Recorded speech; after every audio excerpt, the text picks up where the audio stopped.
Friends, నేను ఒక ఎర్రని అయితే కొడుతున్నాను కదా చూడండి. దాన్ని అయితే కడిమింద అంటారు.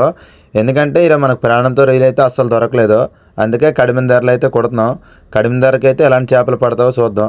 కడిమింద ఎర్రకి అయితే ఎక్కువగా అయితే కలిమిలే పడతావు. చాలా తుప్పులు పడ్డా కూడా కలిమిలు. ఇప్పుడు ఎలాంటి చేపలు పడతావో చూద్దాం. ఆ ఎర్రని అయితే నేను ఏ విధంగా కోసానో చూసారు కదా. నేనైతే 2 గ్యాలం ముళ్ళు ఎట్టాను తాడుకో. ఇప్పుడు 2 ఎర్రలు అయితే కోసి కొడతాను. ఎలా కొడతానో చూడండి, ఏ విధంగా వేస్తానండి. ఎలాంటి చేప పడుతుందో మనకు కూడా తెలీదు. కాకపోతే ఏంటంటే ఎక్కువగా అయితే కడిమిన ధరకి అయితే కలిమి చేపలే పడతాం. ఈరోజు ఎలాంటి చేప పడుతుందో చూద్దాం. ఎందుకంటే మనం లైవ్లో ఉన్నాం కదా, ఎలాంటి చేపలు పడతామో మనకు కూడా తెలీదు.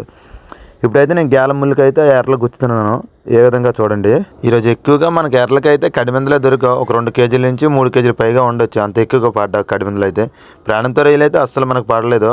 ఒకటి కూడా పడలేదు ప్రాణంతో రొయ్యలు అయితే. మొత్తం కడిమిందలే పడ్డా. కడిమిందకి ఎలాంటి చేప పడుతుందో చూద్దాం.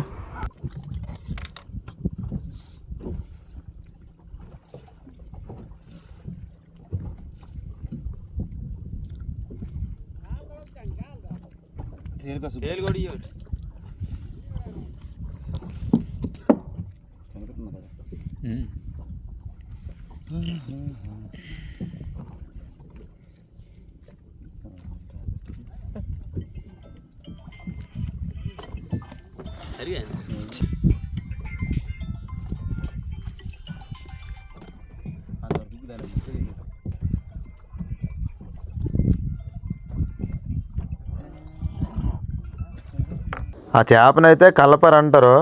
అదే కల్లపార చేపలు అయితే ప్రాణంతో రొయ్యలుంటే చాలా ఎక్కువగా పడుతుంది మనకు. కడిమిన ధరలు కాబట్టి అంత ఎక్కువగా పడట్లేదు. ఓకే ఫ్రెండ్స్, మన వీడియో నచ్చినట్టుకుంటే మన ఛానల్ లైక్ చేసి సబ్స్క్రైబ్.